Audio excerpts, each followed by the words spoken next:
Por que uma posição como a do ceticismo radical, segundo o meu entendimento, não é capaz de prover uma vida realizada?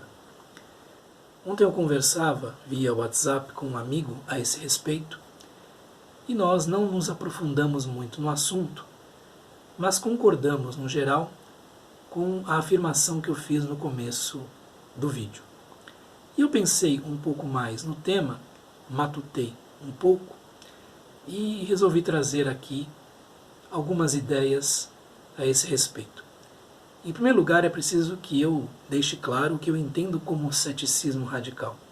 Não se trata de um ceticismo saudável, não se trata de um nível de desconfiança e de suspeição com relação às coisas que é capaz de informar um bom conhecimento, que é capaz de nos tornar pessoas mais prudentes e mesmo, às vezes, pessoas com um nível de cidadania melhor.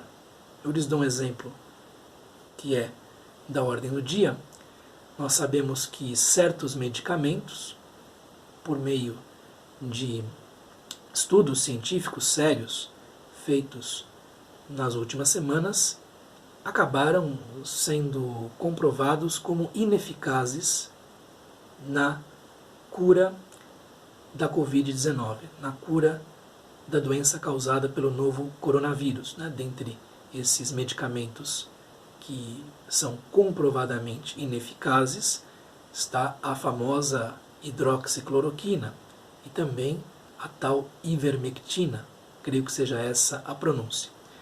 Esses medicamentos foram trazidos à baila por médicos que acreditavam que pudessem funcionar, porque despertam o sistema imunológico de uma determinada maneira. Há méritos nessa tentativa, mas por meio de um ceticismo saudável, estudos mais sérios foram feitos e se comprovou que não há eficácia desses medicamentos. Então, eles têm a mesma eficácia, o mesmo efeito de placebos. Outro exemplo de um ceticismo que, a meu ver, e aqui eu já estou num ponto de vista mais pessoal, me parece saudável ou importante, pelo menos para mim, diz respeito a certas afirmações peremptórias, decisivas, às vezes ditas com muita convicção, veemência, a respeito de certas coisas do mundo da religião que são inverificáveis. Então, se você fizer x, y, z, irá para o céu. Se você fizer a, b, c, irá para o inferno. A questão é como é que o indivíduo consegue provar uma coisa dessas, Como é que o indivíduo sabe uma coisa dessas? Tudo isto me parece digno de um certo ceticismo. Ontem mesmo escutei um sujeito dizendo a respeito de outra pessoa: fulano, que é um pregador, por meio daquilo que diz, dos seus ensinamentos, está conduzindo almas para o inferno, está levando pessoas à danação. E o que eu me perguntei dentro de mim mesmo é: como é que esse indivíduo sabe disso? Como é que ele pode saber uma coisa dessas? Como é que esse tipo de convicção se alimentaria de coisas verificáveis? Então, estas formas de ceticismo não são o ceticismo que me parece insustentável, inviável e não melhor, que é o ceticismo radical. Esse ceticismo radical teve uma expressão sob a forma de escola filosófica na antiguidade. Ele foi mesmo abrigado dentro da academia platônica durante alguns séculos, e nasce da ideia de que o conhecimento que se dá por meio dos sentidos, sendo estes sentidos não confiáveis, também não pode ser exatamente construído, ou também não pode ser construído em bases sólidas, estáveis. Isto levaria os indivíduos, por exemplo, a negar a possibilidade de construção de conhecimento por parte dos seres humanos, a equivaler o conhecimento à doxa, à opinião. Então, transformar o conhecimento mais assegurado, mais sólido, mais fundamentado em mera opinião. Então, segundo este ceticismo radical, não haveria diferença, por exemplo, entre o estudo que diz que a hidroxicloroquina é ineficaz e a crença do médico Beltrano de que essa hidroxicloroquina funciona. Não haveria essa diferença, por quê? Porque tudo seria opinião, fundamentalmente, ou não haveria uma base sólida e estável para a afirmação de que a hidroxicloroquina é ineficaz ou se demonstra ineficaz no tratamento da Covid-19. Okay? Eu não quero fazer um tratamento filosófico profundo da coisa, até mesmo porque eu não tenho capacidade e nem paciência para tanto. Estou aqui trazendo ideias em pinceladas grossas, digamos assim. Esse ceticismo radical teve, como eu dizia, uma tradução sob forma de movimento na antiguidade, e existe uma anedota que mostra os extremos a que ele pode chegar. Um desses céticos da antiguidade, não me lembro do nome dele, infelizmente, um dia caminhava por um bosque e escutou alguém pedindo por socorro por perto. E ele não atendeu a esse indivíduo porque não sabia se aquilo de fato estava acontecendo, não podia dizer se aquilo de fato estava acontecendo. Então esse ceticismo radical que se propala hoje, de acordo com o meu amigo, embora eu não saiba muito bem disso, esse ceticismo radical cria esse tipo de situação na qual o indivíduo não pode confiar nem mesmo naquilo que está escutando, naquilo que está vendo, naquilo que está percebendo com os seus sentidos de maneira mais imediata, e os seus deveres enquanto ser humano acabam sendo negligenciados. Os extremos da coisa precisam ser mostrados, a meu ver. Então, este caso, esta anedota, me mostra como é absurdo, a meu ver, e posso estar errado, esse tipo de posicionamento. Agora, é interessante este ceticismo que o meu amigo diz estar em voga hoje em dia, porque na verdade ele me parece apenas uma forma mais extremada de algo que existe em outras esferas da vida, de algo que existe não apenas na academia, nos estudos de filosofia, como também em outras esferas da vida. E aqui falo em termos mais gerais. O que acontece é que as palavras, que são veículos dos significados, que apontam para a realidade, apontam para as coisas, podem se tornar uma dimensão, digamos assim, autoabsorvente. Isto é, elas são sedutoras. Isto é, elas são capazes de nos comover, de prender nosso intelecto, de mover nossas paixões. E existe uma tendência em todos nós, não nos acreditemos excluídos dela, de viver nas palavras, de tomar as palavras como se fossem experiências mesmas, de tomar as palavras como se fossem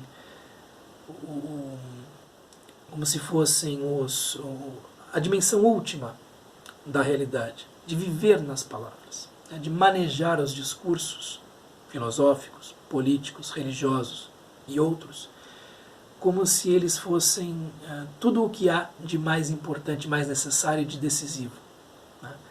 Há essa tendência de vivermos apenas nas palavras, de nos bastarmos com elas, de acharmos que elas são suficientes. Isso já foi repreendido por diversas pessoas, de diversas maneiras, das mais diversas tendências. Então essa possibilidade humana de viver apenas nas palavras, ou de viver no que é abstrato, ou de viver no que é puramente mental, ou de viver no que é puramente conceitual, existe tanto na academia quanto fora dela. E este ceticismo, a meu ver, esse ceticismo radical, é um tipo de entumecimento conceitual, é um tipo de inchaço retórico-filosófico. É uma espécie de tumor conceitual, né, do ideário, não apenas porque ele é impraticável pelos indivíduos, como também ele prega uma retirada desse indivíduo da realidade, como se o indivíduo nada tivesse a ver com a realidade, como se, pelo fato de ele não poder conhecer nada do que ele julga como estável e fundamental da realidade, ele também não estivesse autorizado a intervir nessa realidade mesma. Então, isto cria, a meu ver, um tipo de indivíduo que vive à margem do próprio real, ou que busca viver à margem do próprio real, como se isso fosse um indício de sabedoria. Agora, o fato de que a solidariedade humana se perca nesse processo, muitas vezes não é percebido por esses indivíduos ou não é visto como importante. O fato de que o dever que esse indivíduo assume perante os outros seres humanos passa a ser negligenciado ou passa a ser visto como de menos importância porque um conhecimento sobre esse dever é impossível, são coisas ou é uma coisa que esse indivíduo é uma coisa a que esse indivíduo não atenta. E o fato de que isto é uma posição, digamos assim, talvez elegante, talvez conveniente a ser apresentada num seminário, ou numa tertúlia, ou numa conversa filosóficos, mas não torne um engajamento existencial possível, também não é percebido por esse indivíduo. Evidentemente, como eu lhes dizia, viver nas palavras, ou bastar-se pelos discursos, ou manejar apenas o que é abstrato, e não procurar colocar isso em prática, é a condição de todos nós, ou de praticamente todos nós, né? Todos nós temos uma distância entre o que dizemos, o que falamos, aquilo que acreditamos ser, ou aquilo que acreditamos ser o melhor, e o modo como efetivamente vivemos aquilo que de fato praticamos. Existe um fosso entre essas coisas. Só não existe um fosso numa figura que, por exemplo, os estoicos chamam de o sábio. Só não existe um fosso em certos indivíduos muito especiais que surgiram na história. Este fosso, evidentemente, pode e deve ser, pelo menos por aqueles que tenham um mínimo de honestidade para consigo próprios, diminuído tanto na sua largura quanto na sua profundidade. Então, é o trabalho de uma vida inteira diminuir esse fosso entre as palavras, o discurso e nossa própria prática, nossa própria experiência, embora isso seja muito difícil, sumamente difícil, aliás. Então, viver nas palavras, bastar-se com os discursos, né, estar apenas no nível da sua própria opinião, pode tornar o indivíduo alguém que procure se bastar nisso, né?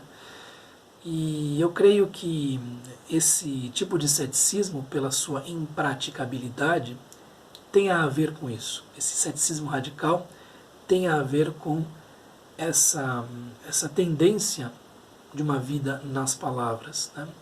Ou pelo menos que ele seja muito afetado por esse problema, que ele seja muito afetado por essa possibilidade. E aqui eu queria abrir até um pouco mais o leque e fazer uma comparação com um tipo humano, infelizmente, cada vez mais comum, que é o do espectador da pornografia. O que é o espectador da pornografia? É alguém que efetivamente não está praticando aquilo que lhe está diante. Então existe lá